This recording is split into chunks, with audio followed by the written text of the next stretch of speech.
Hello, and welcome to another episode of Social Workers Rise. It is your host, Catherine here. Today, we're going to be talking about PTSD, post-traumatic stress disorder. First off, if you don't know who I am, let me introduce myself. My name is Catherine Moore. I'm an LCSW based out of Southern California. I have been social working since 2009.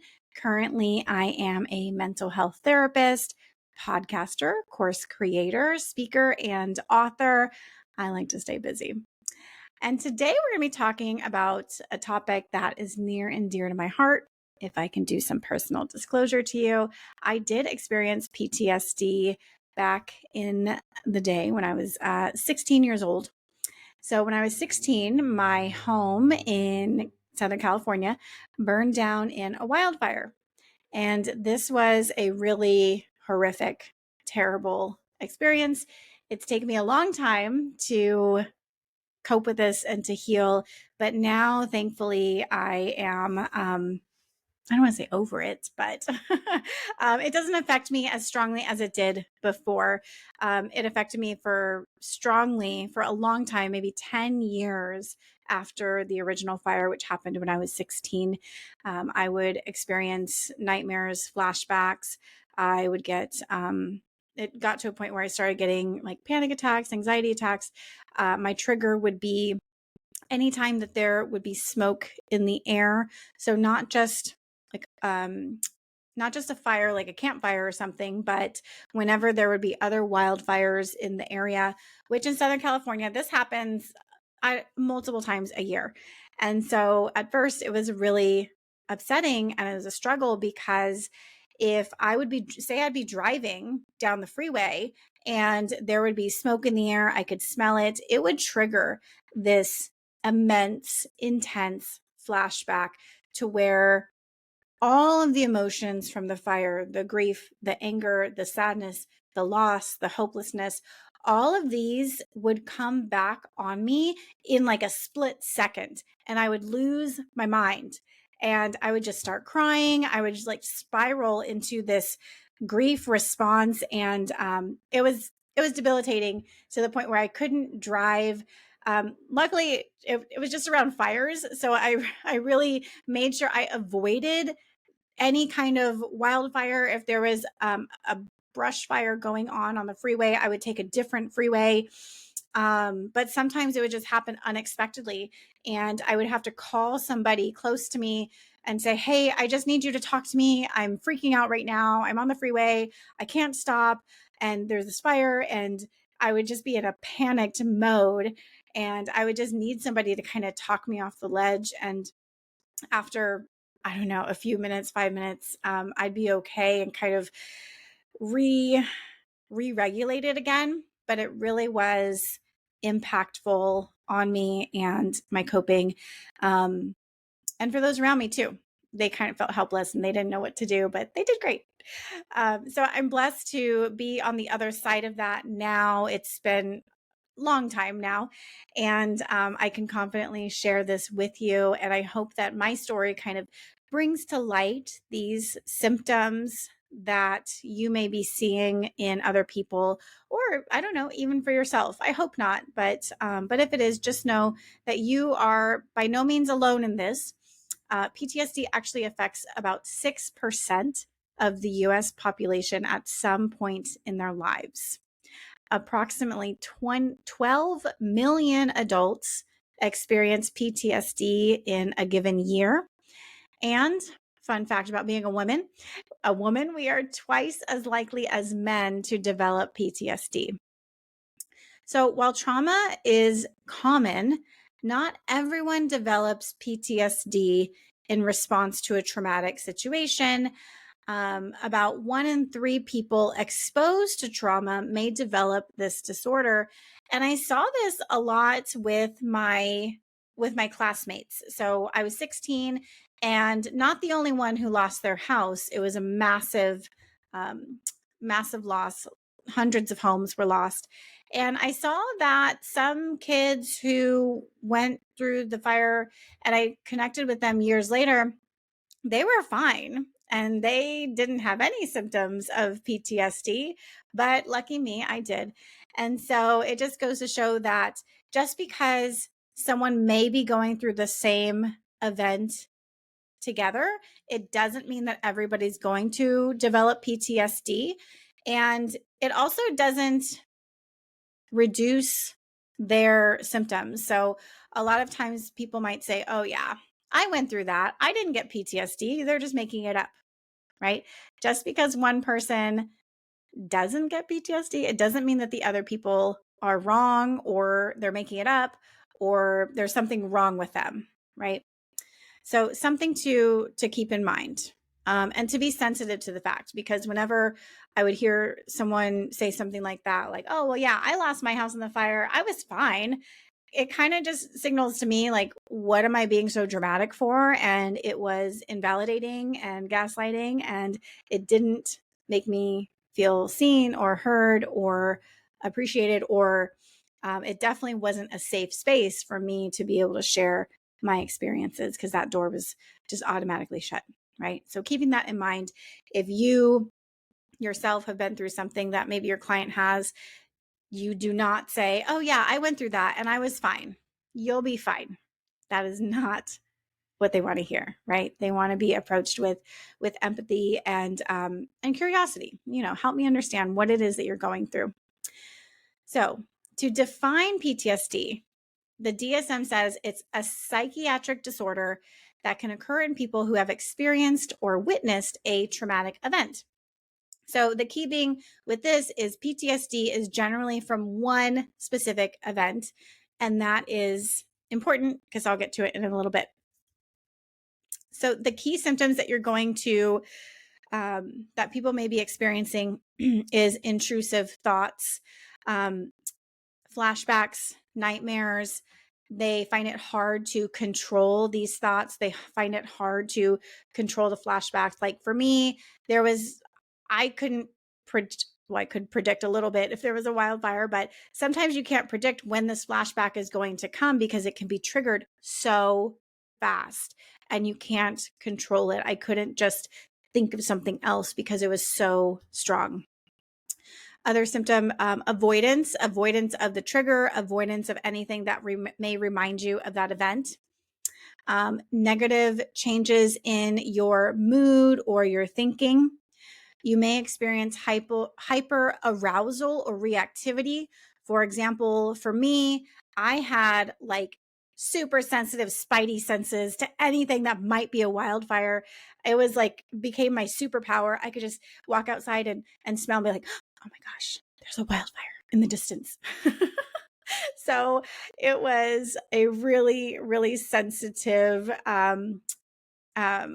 sense that I developed. And this can happen too if people are experiencing any kind of traumatic events that may trigger PTSD, right?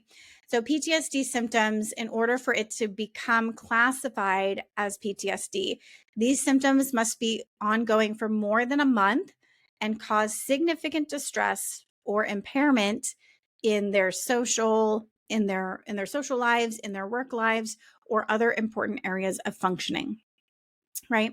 So this must be going on for a month. If it's less than a month, you may be looking at an acute stress reaction. So what this is this is different than PTSD, because an acute stress reaction is a natural short-term response to a traumatic event, such as a natural disaster, an accident, an assault, or even witnessing someone dying, right? The symptoms are temporary and they usually go away on their own, within and kind of resolving within days or weeks. If they last for more than 4 weeks, then you may consider PTSD, right? So a lot of times people who develop PTSD, anybody can, right? But some high-risk populations are the veteran, active military members, survivors of abuse, including physical, emotional, or sexual abuse, domestic violence, human trafficking survivors, first responders, and yes, you as a social worker, healthcare workers, BIPOC, LGBTQIA individuals, children and adolescents. So those are, some of the high risk populations, and women, of course, more likely than men to develop it. And I do want to say that PTSD is also different from complex trauma or complex PTSD, right?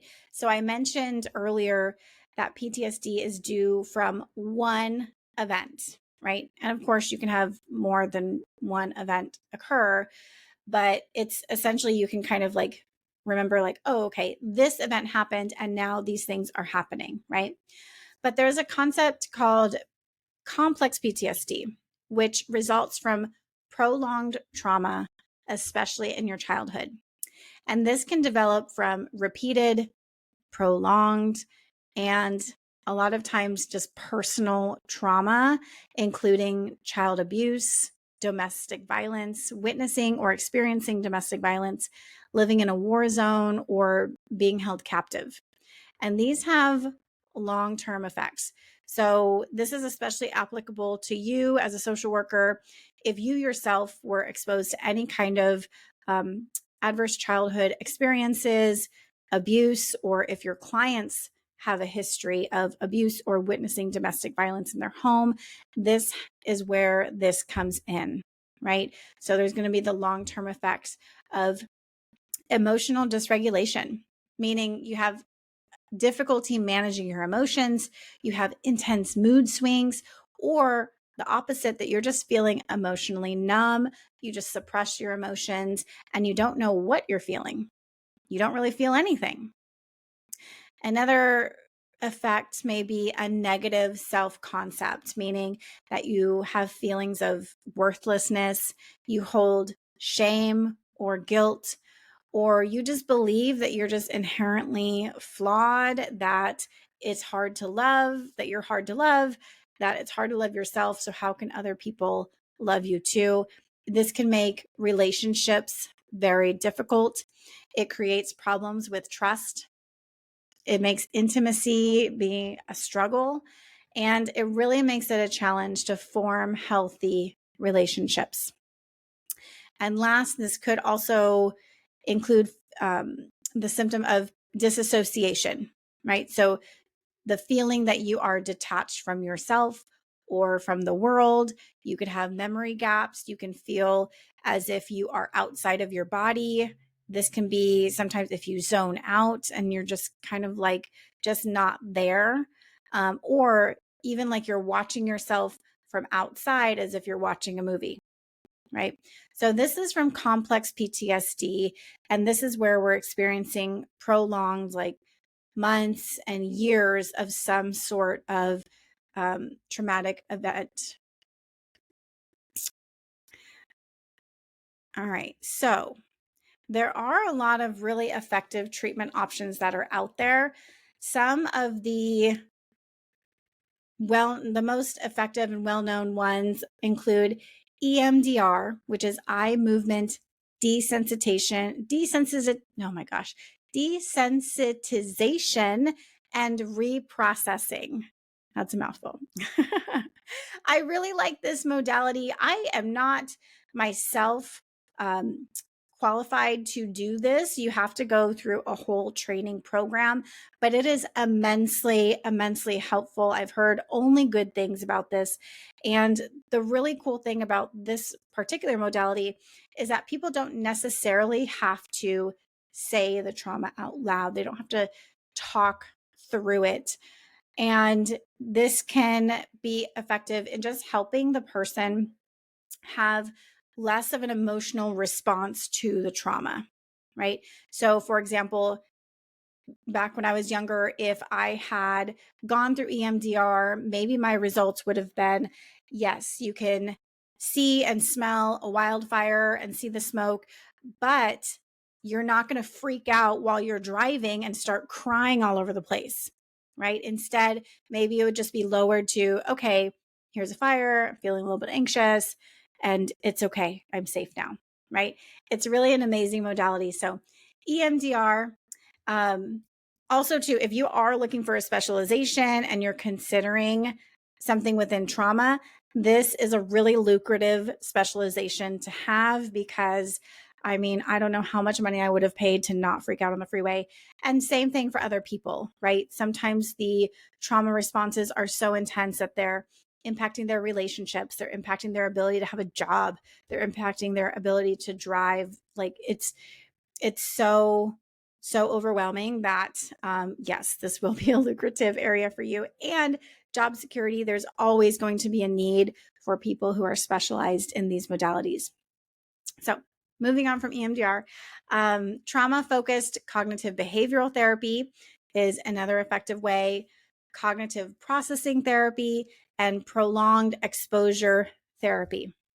There's also medications that could be explored with their doctor, with their medical provider. And there's also holistic options such as mindfulness, yoga, grounding, somatic therapies, and narrative therapies. So that is the overview of PTSD, the symptoms that you can look out for. We talked about complex PTSD. We talked about who is most at risk for this and the types of treatment options that are currently available. If this was helpful for you, make sure to go ahead and open up the podcast app, share this with a friend. Make sure you are also subscribed to the Social Workers Rise podcast.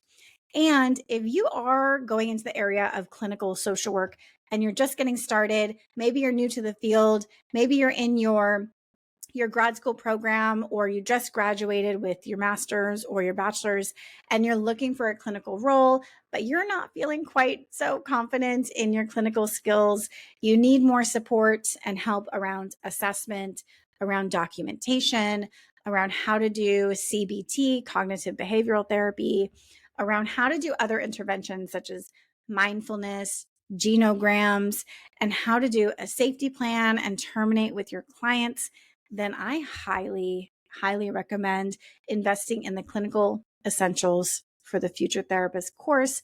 This is a virtual course that I have put together with my colleague to help social workers like you who are coming out of school. You have all of this knowledge, but you're not quite sure how to translate that into the real world, into real life. And this course will help you do it. It'll help you to develop more confidence in your clinical skills so that you can show up as your best self for yourself and for your clients who need you now. So with that said, thank you so much for being here, and I will see you next time.